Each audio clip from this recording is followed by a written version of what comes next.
साईं की बात। बच्चे, तेरी प्रार्थना कभी खाली नहीं जाएगी मेरे बच्चे, बिल्कुल नहीं जाएगी। जो तेरी प्रार्थना है ना तेरे बाबा से, उसे मैं कभी खाली नहीं जाने दूंगा। तुम अपने बाबा से जब भी प्रार्थना करोगे ना, कभी भी करोगे ना, तुम्हारी प्रार्थना खाली कभी नहीं जाएगी, कभी नहीं। तुम जानते हो, बहुत भाग्यशाली हो, बहुत सौभाग्यशाली हो, क्योंकि तुम मेरे बच्चे हो और मैं तुम्हारी जिंदगी में हूँ। तुम जानते हो, तुम्हारे आस पास इस दुनिया में हजारों करोड़ों लोग होंगे। मैं हर किसी की जिंदगी में नहीं रहता। अगर तुम देखोगे ना अपने चारों तरफ, तो शायद मैं हर किसी की जिंदगी में नहीं हूँ। मेरे सिर्फ गिने चुने चुनिंदा बच्चे ही हैं जो मेरा नाम जाप कर पाते हैं। तुम पता है कि मैं इस दुनिया में ना बहुत सारे लोगों से मैं तुम्हें परिचित कराने वाला हूँ। हो सकता है कि वो प्राणी बहुत विचित्र भी तुम्हें मिलेंगे, पर लोग ना तुम्हें ऐसे भी मिलेंगे जो बहुत योगदान भी देंगे। तुम्हें कभी कभी उनकी सेवा देखकर ना कभी ऐसा लगेगा कि शायद वो तुमसे ज़्यादा मेरी सेवा करते हैं, तुमसे ज़्यादा योगदान देते हैं। और कुछ लोगों को देखकर ना तुम्हें बहुत घिन भी आएगी कि ऐसे भी लोग होते हैं दुनिया में, जिनके पास में सब कुछ होते हुए भी ना उनके अंदर ना बिल्कुल समृद्धता नहीं, दया नहीं, ममता नहीं। उनके अंदर ना कंजूसी है, सब कुछ होते हुए भी उनका हृदय नहीं है। या कह लो कि उनके जीवन में जो आप बीती है, या फिर जो शिक्षा है उनकी, जो परवरिश है ना, वो इधर उधर पैसे खर्च कर देंगे, बेफिजूल पैसे खर्च कर देंगे। लेकिन अगर उन्हें ये कहा जाएगा ना कि सदुपयोग पैसे खर्च करने हैं, कहीं बहुत ज़रूरी देने हैं, किसी की मदद करनी है, या फिर किसी को तोहफा देना है ना, किसी बेसहारा की मदद करनी है, तो वो बिल्कुल मना कर देंगे या टाल देंगे। कुछ ना कुछ ऐसा कर देंगे ना कि तुम कर ही नहीं पाओगे। और तुम ऐसे लोगों को देख के डरो मत। सिर्फ मैं तुम्हें बता रहा हूँ, चीज़ें दिखा रहा हूँ कि लोग बेफिजूल खर्चे कैसे करते हैं। और उनमें से कई मेरे बच्चे ऐसे भी हैं जो अपना हिस्सा भी निकाल कर मेरे आगे रख देते हैं, मेरे बच्चों के आगे। तो दुनिया में विचित्र तरह के लोग हैं मेरे बच्चे। तुम्हें बस मैं लोगों से वाकिफ करवा रहा हूँ, दुनिया के लोगों से, कि दुनिया में लोग आखिर है कैसे। और मैं ना तुम्हें शाबाशी देना चाहता हूँ, क्योंकि तुम अच्छा सोचते हो और अच्छा ही करते हो। और जो अच्छा सोचता है ना, उसके साथ चाहे कुछ भी हो जाए, कितना कोई भी चालाकी करने की कोशिश क्यों ना कर ले, लेकिन उसका कोई कुछ बिगाड़ नहीं पाता, क्योंकि उस पर ना हमेशा मेरा आशीर्वाद रहता है, हमेशा मेरी नज़र रहती है। और तुम जानते हो मेरे बच्चे, तुमने जो अच्छे अच्छे काम किए हैं ना, जो तुमने सेवाएं निभाई है ना मेरी, वहाँ से तुम्हें बहुत सारे लोगों का आशीर्वाद मिला हुआ है। बहुत लोगों की उम्मीदें हैं तुमसे जुड़ी हुई हैं कि तुम मेहनत करोगे, आगे जाओगे और सबका भला करोगे। मुझे मालूम है कि तुम्हारे अंदर ना अब पहले से ज़्यादा कमज़ोरी आ चुकी है। तुम ना उतना नहीं कर पाते हो जितना करना चाहिए। लेकिन मेरी बात सुनो, तुम अपने आप को ना, अपने शरीर को दोबारा से खड़ा करो मेरे बच्चे। प्रतिदिन रोज़ अपने आप से जिद करो, उदी लो मेरे बच्चे, अपने आप को उदी दिलवाओ ना। जिन परेशानियों में तुम घिरे हुए हो ना, उन सबसे बाहर निकलो। और सबसे पहले जो मैंने तुम्हें शरीर दिया है ना, जो तुम्हारा शरीर है, इसे सेवा की ज़रूरत है मेरे बच्चे। इसकी सेवा करना बहुत ज़रूरी है। तुम्हें क्या लगता है कि सिर्फ दुनिया में सेवा करना है, दूसरों की सेवा करना है? दूसरों की सेवा करो ना मेरे बच्चे, लेकिन जो तुम्हारा शरीर है ना, खुद का शरीर, इसकी सेवा करना भी, इसका सम्मान करना भी तुम्हारा ही फर्ज है। और ये मैं तुम्हें सिर्फ ये नहीं बोल नहीं रहा, तुम्हें आदेश दे रहा हूँ कि तुम्हें अपनी सेवा पहले करनी है, फिर उसके बाद दूसरों की भी सेवा करनी है।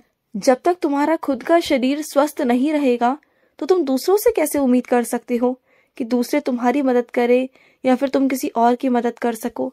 सबके शरीर है ना मेरे बच्चे। सबसे पहले पता है क्या है इस दुनिया में? तुम्हारा शरीर तुम्हारी पूंजी है। अगर इसे गवा दोगे ना, तो चाहे कितनी भी पूंजी इकट्ठी कर लो, चाहे कितना भी धन इकट्ठा कर लो, कुछ नहीं कर पाओगे जिंदगी में। शरीर तुम्हारी पूंजी है, इसे यूं मत जाने दो। इसके लिए जो हो सकता है करो। अपने आप को स्वस्थ बनाने के लिए ना, अच्छा खाना खाना है खाओ, पीना करना है पियो, टहलना है टहलो, व्यायाम करो, या कुछ भी करना है करो। लेकिन तुम्हें अपना ध्यान रखना होगा, किसी भी हालत में अपना ध्यान रखना होगा। तुम्हें अपने शरीर की सेवा करनी होगी। जो ये थकावट सी तुम्हें महसूस होती है ना, जो आए दिन तुम्हें चक्कर आते हैं ना, ये तुम्हें नहीं आएंगे मेरे बच्चे। तुम उदी लो और अपने खाने पीने पर ध्यान दो। फिर देखो, क्योंकि तुम ना क्या करते हो, पूरा दिन में मेहनत दुगनी करते हो, लेकिन खाना तुम्हारा बिल्कुल भी नहीं है। अब से ना मैं तुम्हें आदेश देता हूँ कि तुम अब से अपने ऊपर ध्यान दोगे, अपने खाने पीने पर ध्यान दोगे। नहीं तो जैसे तुम मुझसे मुंह फुलाकर बैठ जाते हो ना, अब इसी तरीके से मैं भी तुमसे मुंह फुलाकर बैठ जाऊंगा और आसानी से मानूंगा भी नहीं। तुम देख लेना, चाहे कितना मनाने की कोशिश करोगे ना, बिल्कुल भी नहीं मानूंगा, बिल्कुल नहीं। क्योंकि जो चीजें तुम्हें नुकसान देती है ना, वो मुझे बिल्कुल पसंद नहीं है। और यहाँ तक सिर्फ खाना पीना नहीं, सिर्फ व्यायाम नहीं, तुम्हारा ख्याल भी। अगर तुम्हारे ख्याल की वजह से भी ना तुम्हारे मन को दुखी हुआ, तुम्हारा शरीर दुखी हुआ, तो मैं तुम्हें माफ नहीं करूंगा। मुझे बहुत गुस्सा रहेगा तुम पर। तो अपने ख्यालों को भी अपने आप से दूर रखो। बुरे ख्यालातों को, जो नकारात्मक है, जो तुम्हें परेशान करते हैं, उन लोगों से दूर हो जाओ जो हमेशा तुम्हें नकारात्मकता देते हैं, जिनकी वजह से ना तुम्हारी जिंदगी में हमेशा नकारात्मकता रहती है, तुम्हें सोचने पर मजबूर कर देती है। वैसे लोगों से दूर रहो, दूरी बनाना शुरू करो। फिर देखो तुम्हारी जिंदगी में अपने आप सकारात्मकता आएगी। और सुनो, तुम्हारी जिंदगी में मैंने एक ऐसा बच्चा भेजा है जो निस्वार्थ भाव से, सच्चे दिल से ना तुमसे बहुत प्यार करता है। वैसे मैं हमेशा यही कहता हूँ कि तुम्हारी तरह इस दुनिया में कोई है नहीं। जो तुम्हारा दिल साफ है ना, ऐसा कोई है नहीं। लेकिन है, मेरा एक ऐसा बच्चा है जो बिल्कुल तुम्हारी तरह है, तुम्हारे दिल की तरह, तुम्हारे दिल की तरह साफ, पवित्र। और वो तुम्हारी जिंदगी में है मेरे बच्चे। जो तुम्हारे लिए कर रहा है ना, उस पर शक मत करो। वो सच में बहुत प्यारा है, उसका दिल बहुत सच्चा है, उसके मन में ना कुछ भी नहीं है, कुछ भी नहीं। और वो सच में तुम्हारे लिए करना चाहता है, और वो कर भी रहा है। तो उसे करने दो। उसे करने में ना खुशी मिलती है तुम्हारे लिए। और तुम जानते हो, वो यूं ही तुम्हारी जिंदगी में नहीं आया।